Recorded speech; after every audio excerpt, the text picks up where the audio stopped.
ओम शांति। भाई जी, आवाज आ रही है?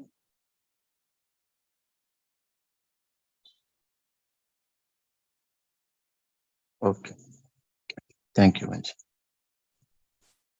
आज हम दो मुरली पढ़ेंगे।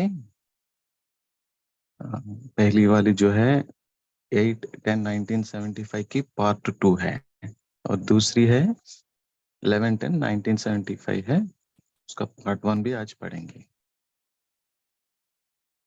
ओम शांति।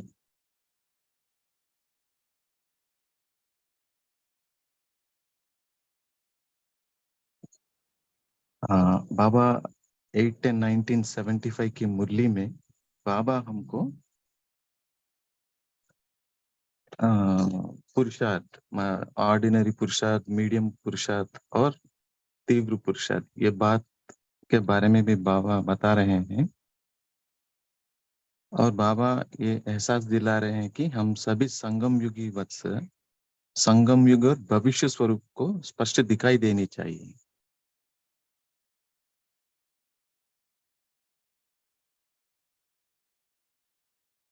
तो टाइटल है स्वयं संतुष्ट होने तथा दूसरों को संतुष्ट करने की विधि।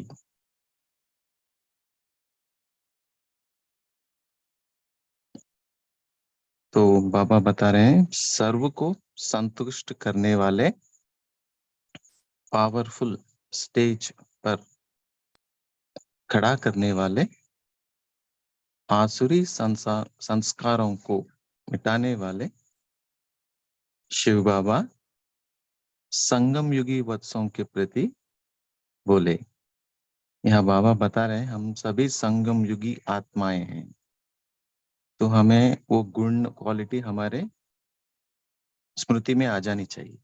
संगम युगी वत्स, हम संगम युगी ब्राह्मण।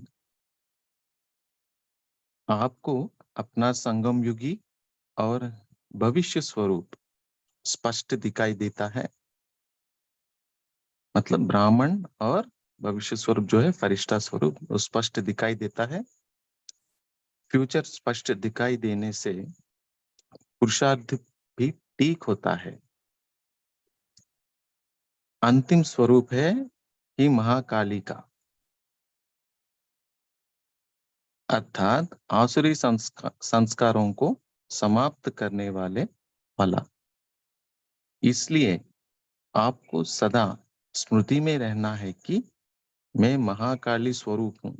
बाबा महाकाली स्वरूप का भी बात ले रहे हैं, क्योंकि जब कोई अपने अंदर कोई कमियां है, जो अवगुण है, विकारों का अंश है, ये महाकाली जब स्वरूप वैसे भक्ति में बताया जाता है तो बहुत विकराल रूप होता है। तो हम हमारे अंदर जो भी वीकनेसेस है, ये सबको बाबा कहते हैं इसको निकालना है। तो इसीलिए महाकाली स्वरूप का भी बाबा आज शब्द यूज कर रहे हैं। इसलिए आपको सदा स्मृति में रखना है कि मैं महाकाली स्वरूप हूँ। इसलिए आप में अब कोई भी आसुरी संस्कार नहीं रहना चाहिए। आप निमित्त बनी आत्माओं को सदा यह अटेंशन रहना है चाहिए कि मैं तीव्र पुरुषार्थ करूं। तो बाबा जब तीव्र पुरुषार्थ का बात बताते हैं तो ऑर्डिनरी पुरुषार्थ या साधारण पुरुषार्थ और मध्यम पुरुषार्थ, इसका बाबा आज बता रहे हैं इसमें। तो तीव्र पुरुषार्थी का स्लोगन क्या है? तो कोई मीठे बाबा के बच्चे ने कहा है, जवाब दिया है, जो कर्म मैं करूंगा मुझे देख दूसरे भी वैसा ही करेंगे। तो इन रिप्लाई बाबा बताते हैं यह तो मध्यम पुरुषार्थ का स्लोगन है। और बाबा बताते हैं तीव्र पुरुषार्थ का स्लोगन क्या है। तो तीव्र पुरुषार्थ का स्लोगन है जैसा संकल्प मैं करूंगा मेरे संकल्प का वैसा ही वातावरण बनेगा। डबल अंडरलाइन करने की स्लोगन है, जैसा संकल्प मैं करूंगा मेरे संकल्प का वैसा ही वातावरण बनेगा। तो और बाबा बताते हैं आगे, संकल्प का भी आधार वातावरण पर और वातावरण का आधार पुरुषार्थ पर है। तो कैसे टेक्निकली बाबा ये बात को समझा रहे हैं स्लोगन को। संकल्प का भी आधार वातावरण पर और वातावरण का आधार पुरुषार्थ पर है। जो संकल्प करेंगे उसे सभी फॉलो करेंगे। इसीलिए हम बाबा के बच्चों को बहुत सावधानी से रहना है। हमारे हर कर्म, हर बोल, हर संकल्प को दुनिया ऑब्जर्व करती रहेगी। इसीलिए हमारी हर संकल्प और कर्म बहुत ऊंची रहनी चाहिए। जो संकल्प करेंगे उसे सभी फॉलो करेंगे। कर्म तो मोटी बात है, लेकिन संकल्प पर भी अटेंशन, संकल्प को हल्की बात नहीं समझना। संकल्प पर भी अटेंशन, ये अंडरलाइन करना है हम सभी को। संकल्प पर भी अटेंशन, क्योंकि संकल्प है बीज। संकल्प रूपी बीज कमजोर होगा तो कभी भी पावरफुल फल अनुभव नहीं होगा। एक संकल्प का भी व्यर्थ जाना, यह भी एक भूल है। हमको मिला है, समय मिला है, समय के हिसाब से संकल्प करते हैं, लेकिन हम ऊंचे ब्राह्मण बच्चे, बाबा के बच्चे का हर संकल्प बहुत क्वालिटी वाली रहनी चाहिए। संकल्प का भी व्यर्थ जाना, यह भी एक भूल है। जैसे वाणी में हुई भूल महसूस होती है, वैसे व्यर्थ संकल्प का भी भूल महसूस होनी चाहिए। ये भी अंडरलाइन करना चाहिए। जैसे वाणी में हुई भूल महसूस होती है, वैसे व्यर्थ संकल्प का भी भूल महसूस होनी चाहिए। कॉशन दे रहे बाबा, जब ऐसी चेकिंग करेंगे तब ही आप आगे बढ़ सकेंगे। नहीं तो निमित्त बनने का जो चांस मिला है उसका लाभ उठा नहीं सकते। बाबा बता रहे चांस हर किसी को नहीं मिलता है। चांस सिर्फ हम संगम युगी ब्राह्मण आत्माओं को मिला है, और उस चांस को हम यूज करना है, यूटिलाइज करना है प्रॉपर। नहीं तो निमित्त बनने का जो चांस मिला है उसका लाभ उठा नहीं सकेंगे। अब तो गुह्य महीन पुरुषार्थ होना चाहिए। अब मोटे पुरुषार्थ का समय समाप्त हो गया है। बाबा इसे क्यों कहते हैं मोटे पुरुषार्थ? मतलब समय का समीपता का भी हमको कॉन्शियसनेस रहनी चाहिए। समय कितनी बची है? कर्म और बोल में गलतियों का होना, यह है बचपन। अब वानप्रस्थी का पुरुषार्थ होना चाहिए।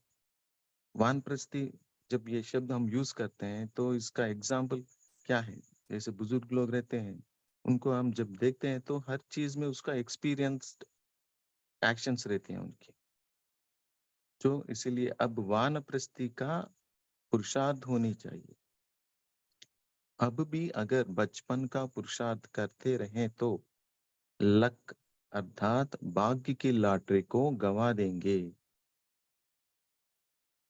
कभी हर्षित, कभी उदास, कभी तीव्र पुरुषार्थ और कभी मध्यम पुरुषार्थ का होना, या कोई विशेष आत्मा की निशानी नहीं।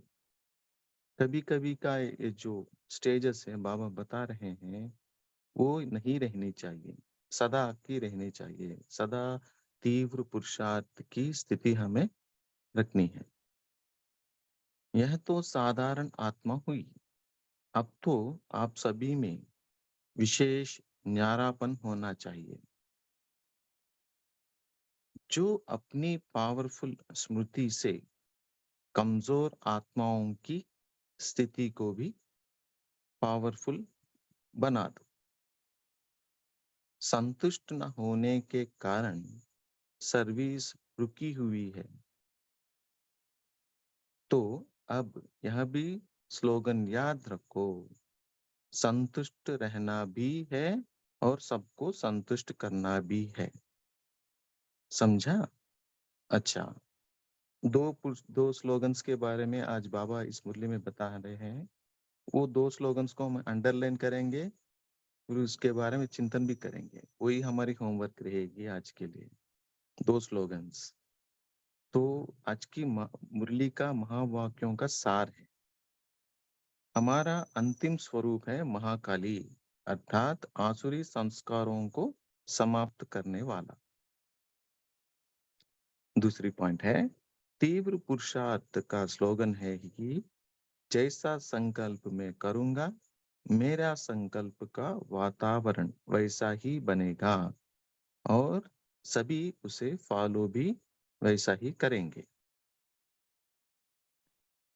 एक तीसरी है, एक संकल्प भी व्यर्थ जाना, यह भी भूल है। ऐसे महीन checking, micro checking, minute checking करनी चाहिए हमको, क्योंकि माया कौन सा भी रूप लेके आ सकती है। तो एक संकल्प भी व्यर्थ जाना, यह भी भूल है। ऐसी महीन चेकिंग अब करनी है। फोर्थ पॉइंट है, अपनी स्मृति इतनी पावरफुल होनी चाहिए कि कमजोर आत्माओं को आत्माओं की स्थिति भी पावरफुल बन जाए। कमजोर आत्माओं की स्थिति भी पावरफुल बन जाए, ऐसी स्मृति हमको पावरफुल बननी होनी चाहिए। यह है पहली मुरली 8-10 की। अब दूसरी मुरली है जिसमें क्वेश्चन एंड आंसर्स है, 11-10-1975 की। इसमें बाबा बताते हैं विजयी बनने के लिए मुख्य धारणा है। ये क्वेश्चंस, एक एक क्वेश्चंस हम बहुत विधि पूर्वक, फिर मुरली के बाद में एक एक क्वेश्चन हमको पढ़ना है और उसका उत्तर, बाबा जो उत्तर दिया है उसका भी हम स्मृति में रखेंगे। और साथ जब हम ये क्वेश्चन सुनते हैं, पढ़ते हैं, तो हमारे मन में कौन सी जवाब आई है वो भी एक साइड पे लिख लेंगे। तो हम ऐसे कंपैरिजन कर सकते हैं कि हमारी पुरुषार्थ जो है, जैसे बाबा बता रहे हैं वैसे चल रही है नहीं। अभी दूसरी मुरली है, इसकी टाइटल है विजयी बनने के लिए मुख्य धारणाएं। बाबा आज की इस ये दूसरी मुरली में कुछ ग्रुप से मिलने आए थे। वो मिलने जो बच्चे हैं उनसे बाबा क्वेश्चन कर रहे हैं, क्वेश्चन एंड आंसर। कुछ ग्रुप से मिलने पर बाप दादा ने उनसे जो प्रश्न किए हैं और फिर उन्होंने जो उत्तर दिए, उनका सार है आज की मुरली, जिसमें पहली प्रश्न है, विजयी बनने के लिए कौन सी मुख्य धारणा की आवश्यकता है। तो विजयी बनने के लिए कौन सी मुख्य धारणा? तो उसमें उत्तर दिए हैं, विजयी बनने के लिए अलर्ट रहने की आवश्यकता है। अलर्ट किस बात की अलर्ट? बाबा ये यूज कर रहे हैं अलर्ट, अलर्टनेस रहते हैं, अटेंशन रहते हैं। जैसे बॉर्डर पे सैनिक बहुत जागरूक होते हैं ताकि कोई भी अंदर नहीं आ सके, दुश्मन। तो हमारी दुश्मन जो है माया है। तो माया हर कोई कौन सा भी रूप ले सकती है, तो इसके लिए अलर्ट के रहने की जरूरत है, तभी हम विजयी बन सकते हैं। एक होते हैं अलर्ट रहने वाले, दूसरे होते हैं अलबेले रहने वाले। जो सदा अलर्ट होते हैं वे कभी माया से धोखा नहीं खाएंगे। अलर्ट रहने वालों की निशानी जो है, कभी माया से धोखा नहीं खाएंगे, बल्कि वे सदा विजयी होंगे। ऐसे सपूत बच्चे बाबा को बहुत पसंद है।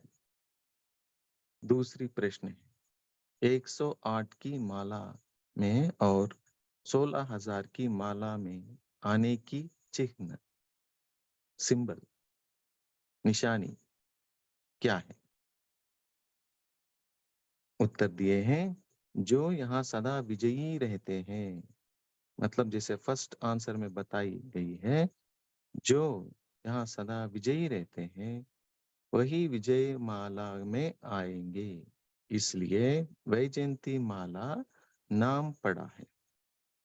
भक्ति मार्ग में जब वैजयंती माला के बारे में बताते हैं, जो ऐसे विष्णु के गले में जो हार है वैजयंती माला, वो फूलों का है, वो कभी मुरझाएंगे नहीं, फ्रेश रहेंगे।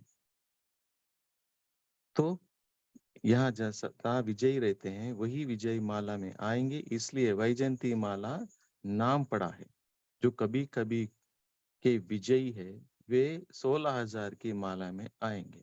सदा विजयी जो रहते हैं तो 108 में आएंगे, तो कभी कभी विजयी रहेंगे वो 16,000 की माला में आएंगे। एक कंपैरिजन करना है 8-10 1975 की मुरली और 11-10 1975 की मुरली में पॉइंट्स मिलती है, मैच कर सकते हैं आप। एक टेक्निकल मेथड में हम जब जो मुरली को अध्ययन करेंगे तो बहुत अच्छा रमणीकता से हमें एंजॉय करने को मिलेंगी। तीसरी प्रश्न है, कौन सा लक्ष्य रखने से सदा विजयी बन सकते हैं?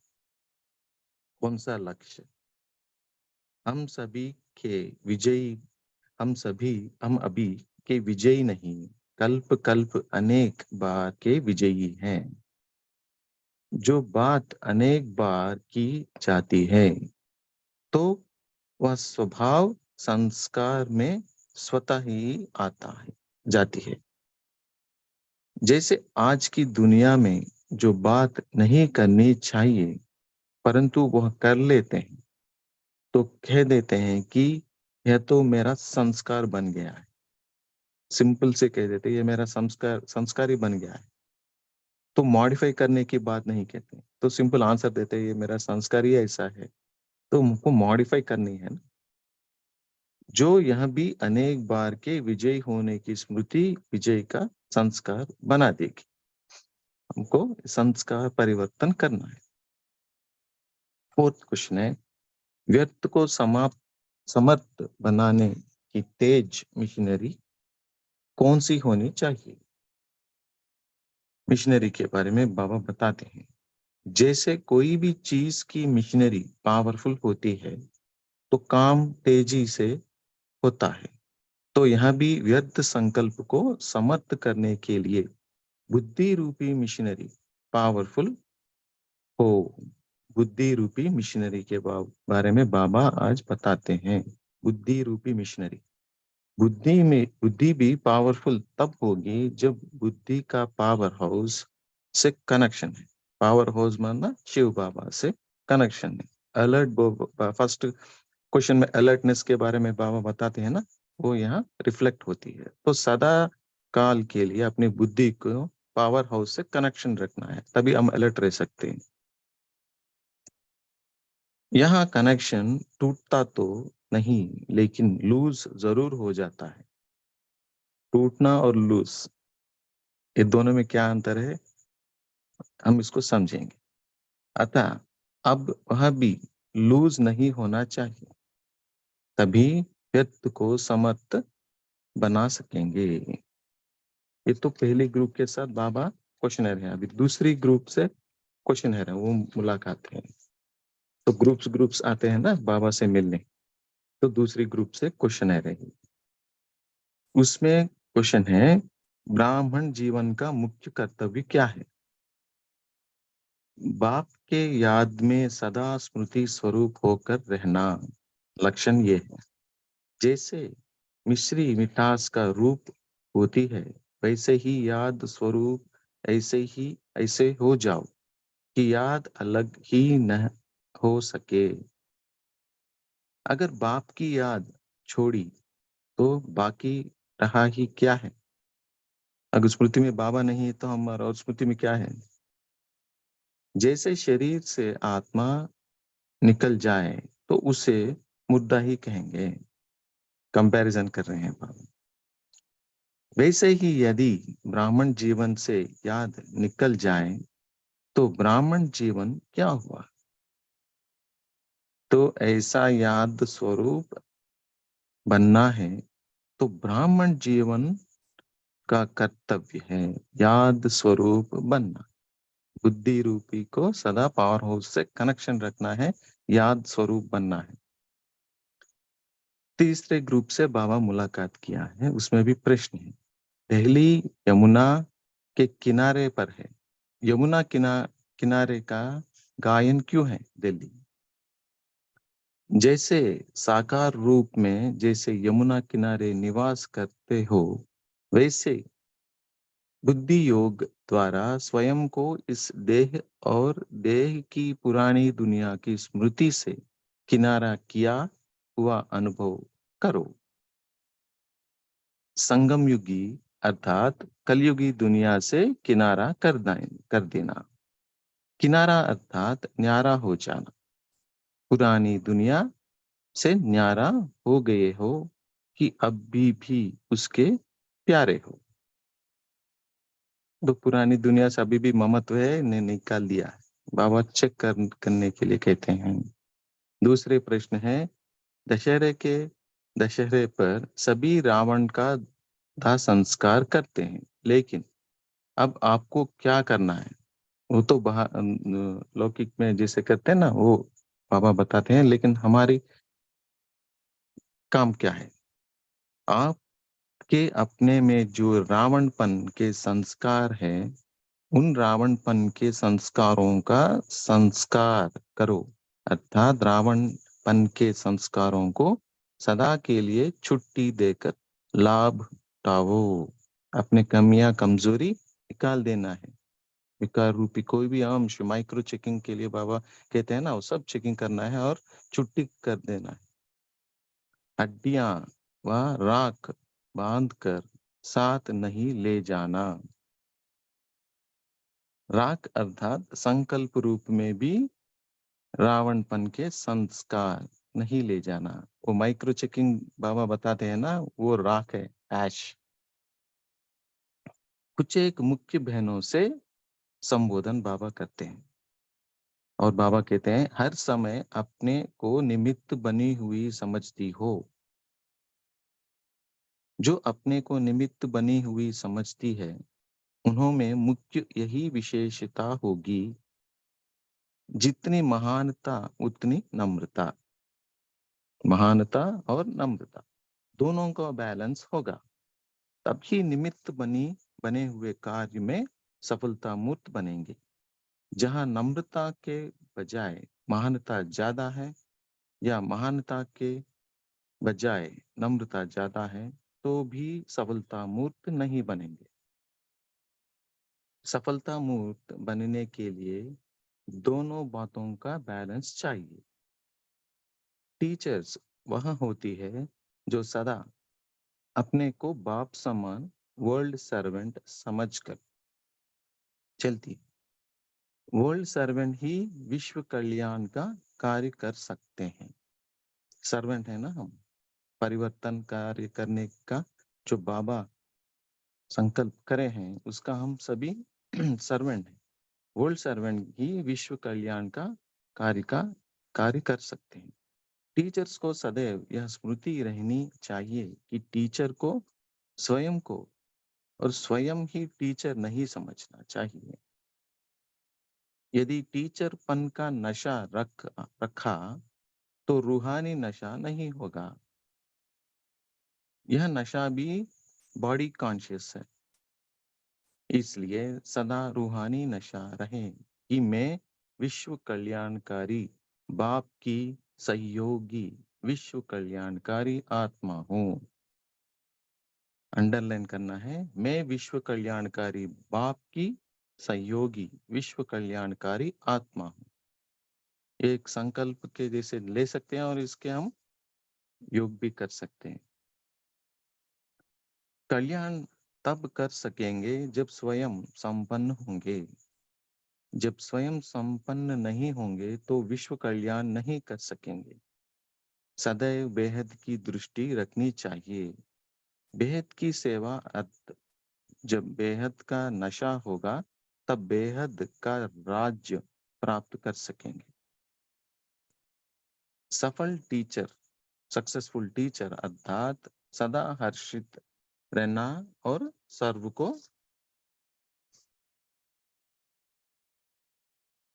हर्षित मुख बनाना। समझा? सफलता मूर्त की निशानी टीचर को सफलता मूर्त बनना ही है। क्योंकि स्टूडेंट्स है ना, स्टूडेंट्स ऑब्जर्व करेंगे टीचर कैसे कहते हैं, कैसे ज्ञान देते हैं। जैसे स्कूल में हम जब स्कूल में पढ़ते थे बचपन में, तो हमारे फेवरेट टीचर रहती है, ऐसे भी नहीं, वहां तो है टीचर को सफलता मूर्त बनना ही है। बाप और सेवा के सिवाय और कोई बात उसकी स्मृति में ना हो। ऐसी स्मृति में रहने वाली टीचर सदा समृद्ध रहेगी, कमजोर नहीं रहेगी। ऐसी टीचर हो, बाबा प्रश्न पूछते हैं, कमजोर नहीं रहेगी, ऐसी टीचर हो, ऐसा समर्थ अपने को समझती हो। समर्थ टीचर ही सफलता मूर्त होती है। जो बैलेंस रखते हैं ना, वो सफलता मूर्त होते हैं। ऐसे ही हो, ऐसे ही हो ना। टीचर को कमजोरी के बोल बोलना भी शोभता नहीं है। संस्कारों के वशीभूत तो नहीं होना। क्या संस्कारों को अपने वश में करने वाली हो। कंप्लेंट करने वाली टीचर तो नहीं होना। टीचर्स तो अनेकों की कंप्लेंट को खत्म करने वाली होती है। मैं जब ये बात सुनता हूँ तो मुझे बेस्ट जो बाबा जैसे बताते हैं तो मम्मा की याद आती है। मम्मा हर वो बच्चों का जो शिकायत आते रहते थे, मम्मा बहुत प्रामाणिकता से उसे खत्म करते हैं और अच्छी तरह से समझाती थी। मम्मा की वो जीवन का उसमें बताते हैं, रेगुलरली हम पढ़े हैं ना कुछ दिन पहले। तो फिर तो अपनी कंप्लेंट तो नहीं होनी चाहिए। टीचर्स को चांस तो बहुत मिलते हैं। कंप्लेंट समाप्त हो गई, फिर तो कंप्लीट हो गए। बाकी और क्या चाहिए। अच्छा, इस मुरली का मुख्य सार है, फर्स्ट पॉइंट, विजयी बनने के लिए सदा अलर्ट रहने की आवश्यकता है। जो सदा अलर्ट होते हैं वे कभी माया से धोखा नहीं खाते। अलर्ट व्यक्त संकल्पों को समर्थ करने के लिए बुद्धि रूपी मिशनरी को पावर हाउस से कनेक्शन पावरफुल बनाओ। लूज नहीं, पावरफुल बनाना है। ब्राह्मण जीवन का कर्तव्य है याद स्वरूप बनना। आप अपने से ब्राह्मणपन के संस्कारों का सदा के लिए संस्कार करो। संकल्प रूप में भी रावणपन के संस्कार साथ न जाए। बाबा कहते हैं राख को भी हम नहीं लेके जाना है साथ में, माइंड चेकिंग भी करनी है। सदा यही रूहानी नशा रखो कि मैं विश्व कल्याणकारी बाप की सहयोगी, विश्व कल्याणकारी बाप की सहयोगी, विश्व कल्याणकारी आत्मा हूँ। स्लोगन दिए हैं दो आज मुरली में, वो स्लोगन्स हम अलग लिखेंगे और उसके बारे में भी चिंतन करेंगे आज की डे की दिनचर्या में कभी कभी टाइम मिले तो। अच्छा, ओम शांति। अभी हम साइलेंस में रहेंगे 1 मिनट और अपना व्यू शेयर करेंगे मनन चिंतन। Thank you. ओम शांति।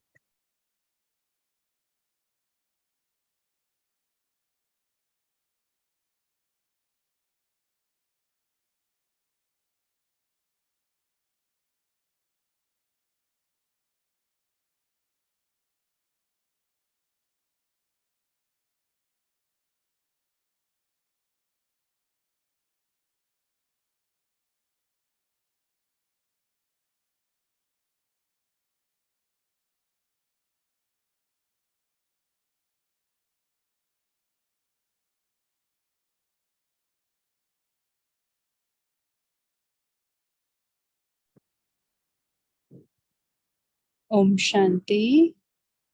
अभी आप सभी अपने अपने पॉइंट शेयर कर सकते हैं। आज बाबा ने पहले हम फर्स्ट मुरली लेंगे, स्वयं संतुष्ट होने तथा दूसरों को संतुष्ट करने की विधि। आज क्या कहा बाबा ने?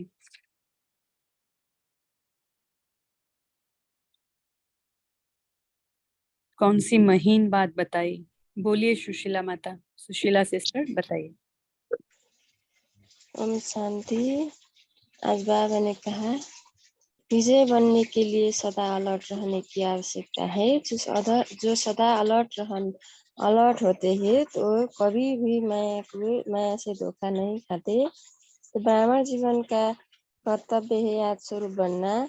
सदा यही रूहानी नशा रखो कि मैं विश्व कल्याणकारी व्यापी सहयोगी विश्व कल्याणकारी आत्मा हूँ। तो आप अपने से रावणपन के संसारों का सदा के लिए संस्कार करो। संकल्प रूप में भी रावणपन के संस्कार साफ न जाए। ओम शांति। जी बोलिए साधना सिस्टर। ओम शांति। आज बाबा ने पहली वाली मुरली में कहा कि जैसा एक स्लोगन कहा है, जैसा संकल्प मैं करूंगा मेरे संकल्प का वैसा ही वातावरण बनेगा। और वातावरण का आधार पुरुषार्थ पर है। मतलब संकल्प का भी आधार वातावरण है। संकल्प से वैसा वातावरण बनेगा, वातावरण से मेरा पुरुषार्थ अच्छा होगा और उसको सभी फॉलो करेंगे। इसलिए बाबा ने कहा एक संकल्प का भी व्यर्थ जाना यह भी एक भूल है। और जैसे वाणी में हुई भूल को हम महसूस करते, वैसे व्यर्थ संकल्प की भी भूल महसूस करनी चाहिए। जब ऐसी चेकिंग करेंगे तभी हम आगे बढ़ सकेंगे। ओम शांति। बहुत गुह्य बात बताई बाबा ने। बोलिए दिलीप भाई जी। ओम शांति। आज बाबा ने गुही और मोटे पुरुषार्थ का बताया है क्या डिफरेंस है। कर्म और बोल में गलतियां अगर होती है तो वो बचपन है, और अगर अपने को अभी वानप्रस्थी के हिसाब से पुरुषार्थ करना है, क्योंकि अगर बचपन की भूल को अभी रिपीट करते रहेंगे तो कब भाग्य की लॉटरी को पाएंगे। तो बाबा ने कहा कि कभी हर्षित होना, कभी उदास होना, कभी तीव्र पुरुषार्थ कर और कभी मध्यम पुरुषार्थ का होना, ये विशेष आत्मा की निशानी नहीं, ये साधारण आत्मा की निशानी है। तो अभी वानप्रस्थी अवस्था है, तो अभी तीव्र पुरुषार्थ ही करना है, हर समय सदा काल के लिए तीव्र पुरुषार्थ ही करना है। ओम शांति। ओम और शांति। ओम शांति। और जो तीव्र पुरुषार्थ में भी बाबा ने कौन सा कहा कि क्या है तीव्र पुरुषार्थ? न्यारापन, राइट? न्यारापन का है तीव्र पुरुषार्थ। बोलिए गीता सिस्टर, बोलिए आप। हाँ बोलती दीदी। अच्छा, बाबा के तीव्र पुरुषार्थी का स्लोगन है कि जैसा संकल्प मैं करूँगा मेरे संकल्प का वातावरण ऐसा ही बनेगा और सभी उसे फॉलो भी ऐसा ही करेंगे। एक संकल्प भी व्यर्थ हो जाना यह भी भूल है। ऐसी मोहिन चेकिंग आप करनी है। अपनी स्थिति इतनी पावरफुल होनी चाहिए कि कमजोर आत्माओं की स्थिति भी पावरफुल बन जाएगी। ओम शांति। अपनी स्थिति भी इतनी पावरफुल संकल्प जिससे हम दूसरों की स्थिति बना दे। वाह, बाबा ने बहुत बढ़िया बात बताई। तो हमें इतना पावरफुल बनना है, पावर हाउस से कनेक्शन लगा के रखना है। गौतम भाई जी आप बताइए। ओम शांति। Good morning. ये आवाज सुनाई दे रही है? बाबा ने आज कहा है तीव्र पुरुषार्थ के बारे में कि उसके लिए स्लोगन है मैं महाकाली स्वरूप है, और इसके लिए जो भी हमारे में आसुरी संस्कार है वो नहीं रहना चाहिए। तो बाबा ने ये तीव्र पुरुषार्थ के बारे में और स्लोगन दिया कि जैसा संकल्प मैं करूँगा मेरे संकल्प का वैसा ही वातावरण बनेगा, और संकल्प का आधार ही है वातावरण, और वातावरण का आधार पुरुषार्थ पर पड़ता है। फिर थर्ड बाबा ने एक स्लोगन दिया संतुष्ट रहना भी है और सबको संतुष्ट भी करना भी है। तो ये 3 बात बाबा ने बताया, मुझे अच्छी लगी। ओम शांति। जी बोलिए रीमा सिस्टर। ओम शांति। आज प्यारे बाबा ने हमें हमारा पुरुषार्थ चेकिंग करने के लिए बहुत सारे इम्पोर्टेंट पॉइंट बताए। बाबा ने कहा कि अगर अपने पुरुषार्थ में चेकिंग करो कि कभी हर्षित रहते हो या कभी उदास रहते हो, कभी तीव्र पुरुषार्थ, कभी मध्यम का पुरुषार्थ। तो बाबा ने कहा कि ये कोई विशेष आत्मा की निशानी नहीं है, ये तो साधारण आत्मा हुई। तो आप सब क्या, जैसे कि कर्म और बोल में गलतियों का होना, ये तो बचपन है, लेकिन बाबा ने कहा अभी संकल्प में भी संकल्प, क्योंकि बाबा ने कहा था ब्राह्मण जीवन का सबसे श्रेष्ठ खजाना है संकल्प का खजाना। तो संकल्प को पावरफुल बनाओ, क्योंकि जब संकल्प पावरफुल होगा तो वही हमारे कर्म और बोल में भी आता है। तो इसलिए बाबा ने कहा कभी ऊपर कभी नीचे होते हैं, तो ये संतुष्टता नहीं है। इसका मतलब कि संतुष्टता ना होने के कारण फिर सर्विस भी रुकी हुई है। तो बाबा ने कहा सदा ये स्लोगन याद रखो कि संतुष्ट रहना भी है और सबको संतुष्ट करना भी है। ओम शांति। जी, बोलिए कविता सिस्टर।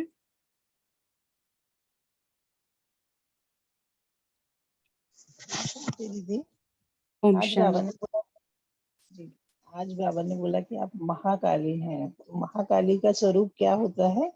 आप अपने पुराने संस्कारों, आसुरी संस्कारों को समाप्त करने वाली है। इसके लिए सदा स्मृति रहे कि आप हो कौन सी आत्मा, महाकाली। फिर बाबा ने बोला कि आपके संस्कारों पे अपने को इतना अटेंशन रखना है, क्योंकि संस्कार ही बीज रूप है। और जैसा संकल्प रूपी जो हमारे संकल्प ही बीज रूपी है, और संकल्प जैसे हमारे कमजोर होंगे तो फल भी तो वैसा ही निकलेगा। तो याद रखो कि एक संकल्प भी व्यर्थ न जाए। ये यदि व्यर्थ गया तो इतनी बड़ी भूल है कि आपका किसी को संतुष्ट नहीं कर पाएंगे और आप भी संतुष्ट नहीं होंगे। ये गुह्य पुरुषार्थ है। ओम शांति दीदी। जी, वसुधा सिस्टर बताइए। ओम शांति। हालांकि ये पॉइंट सभी लोग बोल चुके हैं, पर बहुत ही डीप है, इसीलिए मैं एक बार दोबारा से, जैसे बाबा ने कहा कि पुरुषार्थ के लिए भी स्लोगन बाबा ने दिया, जैसा संकल्प मैं करूंगा वैसे उसी संकल्प से वैसा ही वातावरण बनेगा। संकल्प का आधार वातावरण के हिसाब से कई बार हमारे संकल्प मर्ज होते हैं, और फिर वातावरण का आधार पुरुषार्थ, और पुरुषार्थ का किस तरह से होगा? जिस तरह से मेरा संकल्प होगा। तो वो संकल्प ही हर चीज का बीज है। मुझे वातावरण में परिवर्तन करना है, दृष्टि वृत्ति में परिवर्तन करना है, मतलब हर चीज का बीज। और ये संकल्प हमारा बहुत बहुत पावरफुल चाहिए, और पावरफुल जैसे बाबा ने अगली मुरली बताया, पावरफुल होगा जब हमारा कनेक्शन सदा पावर हाउस से रहेगा। ओम शांति। जी, अभी हम दूसरी मुरली पे जाएंगे। या तो भाई बहनों ने अगर पहली मुरली से कुछ बोलना चाहते हैं तो बोल सकते ओम हैं। शांति दीदी, मेरा प्रश्न है इसी मुरली से, पूछ सकती हाँ, हूँ? बोलिए। ये प्रश्न यही है कि जैसे बाबा ने का कनेक्शन लूज हो जाता है, टूटना तो समझ में आता है कि टूटे, लगा ही नहीं बाबा के साथ, लूज का कनेक्शन का क्या होता है? जो मेरा चिंतन चला मैं आपसे शेयर कर देती हूँ। वो जैसे कनेक्शन लूज तब होता है, कई बार हमें पकड़ कर रखना पड़ता है, वो उसके साथ हमें प्लग को पकड़ के रखना पड़ता है। यानी कि हम किसी को स्मृति दिलाए जाए या योग भट्टी करी जाए तो कनेक्शन लगा हुआ है, नहीं तो कनेक्शन टूट गया वहां से। तो और कैसे आप समझेंगे कनेक्शन लूज हो गया? मैं इसका चिंतन करी थी, लेकिन अभी पूरा नहीं कर पा रही। ओम शांति जी। जी, कोई समझाना चाहेगा? बोल सकते हैं। ओम शांति। ओम शांति। जी, रीमा सिस्टर ये बोलिए, फिर भोपाल भाई बोलेंगे। भाई जी आप बोलिए। हाँ जी। भोपाल थैंक भाई यू। जी, आपको बताना है। ओम शांति। अच्छा, सिस्टर ने पूछा है कनेक्शन लूज। एक्चुअली हम देखते लौकिक में देखते हैं ना कि कनेक्शन लूज होता है ना, वहाँ स्पार्किंग होती है। स्पार्किंग जो हमारी स्थिति ऊपर नीचे होगी, कभी जो कहते हैं हमारे विकार कभी ना कहीं वो स्पार्क करेंगे, तो वो जो है एक्चुअली एक निशानी रहती है। इसलिए कहते हैं कि जो जब टाइट कनेक्शन होता है तो वो चीज जो एक्चुअली लौकिक दुनिया में कहते हैं उसको थम्पिंग लॉस कहते हैं। तो इसी तरह से हमारे जीवन में हमारी शक्तियाँ गुण जो वो हमारा लॉस हो जाता है, उसमें संकल्पों का लॉस हो जाता है। तो ऐसा मैं मानता हूँ। ओम शांति। जी, रीमा दीदी आप आप बताइए। ओम शांति। जैसे हम लोग अगर मोबाइल चार्ज करते हैं ना, तो मोबाइल का प्लग लगाते हैं और बस वो थोड़ा सा लूज रह जाता है और हम सोचते हैं हो रहा है चार्ज, लेकिन जब उसको जब जाते समय जैसे बाहर जा रहे हैं देखते हैं उफ ये तो चार्ज मतलब लगा ही नहीं कनेक्शन सही से। तो हम सोचते हैं कि हम बाबा के जैसे मुरली भी पढ़ रहे हैं और बस ऊपर ऊपर पढ़ रहे हैं, समय को हमने बस खत्म किया, बंद करके रख दिया, योग किया, बैठे, हाँ हमारा टाइम हो गया, लेकिन क्या हमारा कनेक्शन बाबा से जुड़ा? हमने शक्तियां बाबा से ली, क्योंकि जब तक शक्तियां नहीं लेंगे, पावरफुल नहीं अपने आप को बनाएंगे, हमारे विकर्म विनाश नहीं होंगे, तब तक हमारे जो व्यर्थ है वो नहीं जाएगा, क्योंकि वो कहीं ना कहीं से व्यर्थ और पुराने संस्कार भी बार बार इमर्ज होंगे। तो इसलिए हमें वो ये जो याद की यात्रा वो पावरफुल शक्ति स्वरूप हो, जो बाबा कहते हैं कि बिल्कुल शक्ति स्वरूप याद जब याद होगी, तभी हमारे जो व्यर्थ का विकर्म है और जो पुराने संस्कार है वो सब नष्ट होंगे, तभी हम समर्थ संकल्प पे आएंगे। ओम शांति। ओम शांति जी, दीदी। बोलिए। जी दीदी, जब हम बाबा से सर्व संबंध जोड़ेंगे और उसको दिन भर अपने अंग संग साथ में रखेंगे, हर कर्म में उनको साथ रखेंगे, तो ये संकल्प टाइट होना जो लूज हो गया है, हमारे जो कनेक्शन वो टाइट हो जाएगा जब दिन भर बाबा के साथ होंगे, हर कर्म में उसको साथ लेके चलेंगे। ओम शांति दीदी। जी, इसका सही स्टैंडर्ड है कि हमारी हर छोटी-छोटी बात में विजयी हुई पड़ेगी। जैसे कि हम योग युक्त स्थिति बना के रखेंगे, ज़रा भी लूज़ कनेक्शन नहीं होगा तो सभी बातें अपने आप होती रहेगी, चलती रहेगी। आपको सोचना नहीं पड़ेगा, आपके लिए बाबा सोचेगा। फिर हर बात में विजयी हुई पड़ी है, कोई भी सिचुएशन आई और उसका प्रॉब्लम तो अपने आप हैंडल होती जाएगी, ऐसा। तो आपको लगेगा कि अपना कनेक्शन मेरा इतना पावरफुल है, वो आपको फ़ील होगा। तो ऐसे बहुत सारे छोटे-छोटे पहलू है कि जिससे आप समझ सकते हो कि मेरा बाबा से पूरा कनेक्शन बैठा है और अंदरूनी खुशी रहेगी एक तरीके की। ठीक है प्रिंसेस सिस्टर?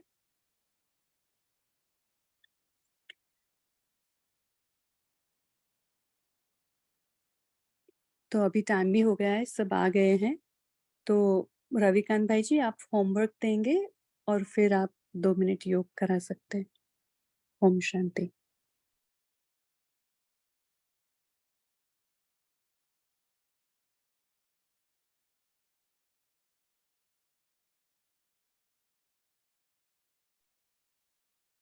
थैंक यू बहन जी।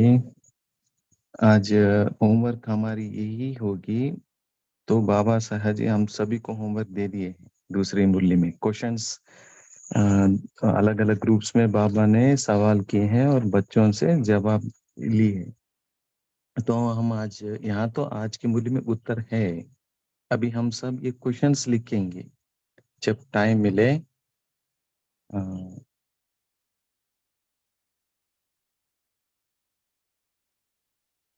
टाइम मिले ये सब क्वेश्चंस हम लिखेंगे और इसका जवाब हम थोड़ा डिस्क्रिप्शन फॉर्म में लिखेंगे। जी।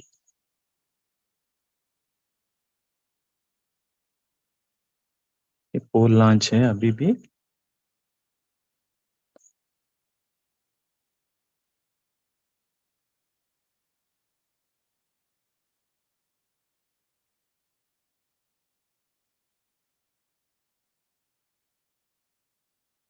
ठीक है, आज का होमवर्क यही है। अभी हम 2 मिनट तो बाबा की याद में रहेंगे। सभी अपने आप को आत्मिक स्थिति में स्थित हो जाए।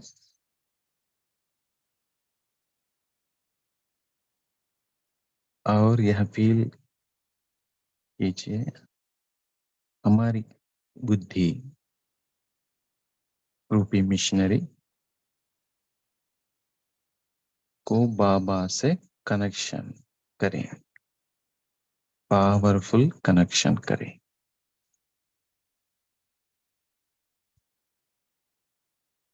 और यह फील कीजिए कि हमको बाबा से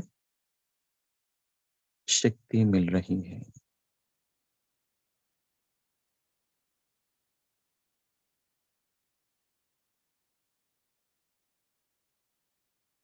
यह सब अनुभव कीजिए, हमें शक्ति मिल रही है बुद्धि को।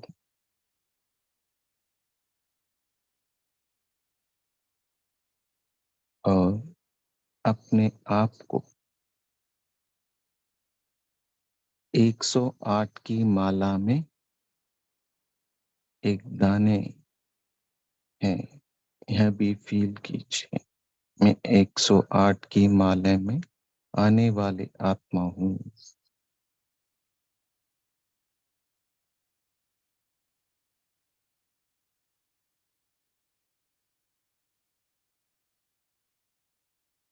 सदा काल की विजयी आत्मा हूँ।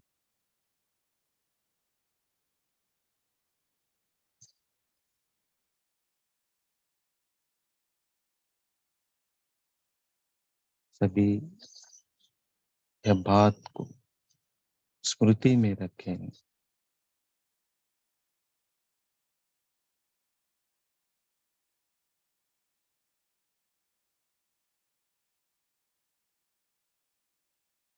मैं विश्व कल्याणकारी बाप की सहयोगी आत्मा हूँ। विश्व कल्याणकारी आत्मा हूँ।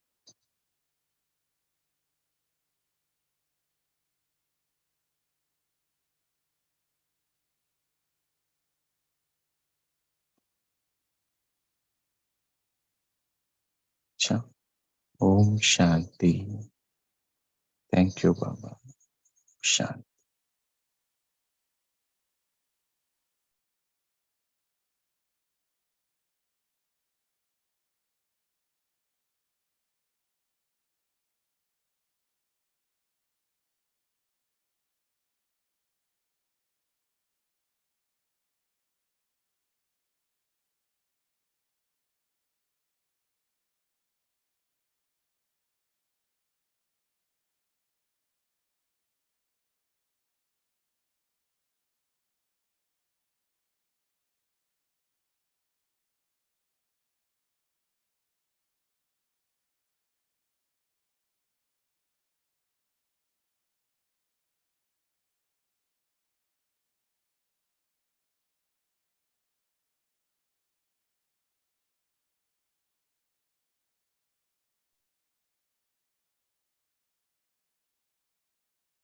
ओम शांति। थैंक यू पापा।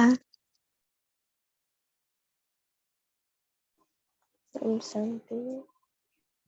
ओम शांति बाबा। ओम थैंक यू शांति परिवार। बाबा। शुक्रिया परिवार, शुक्रिया बाबा, शुक्रिया।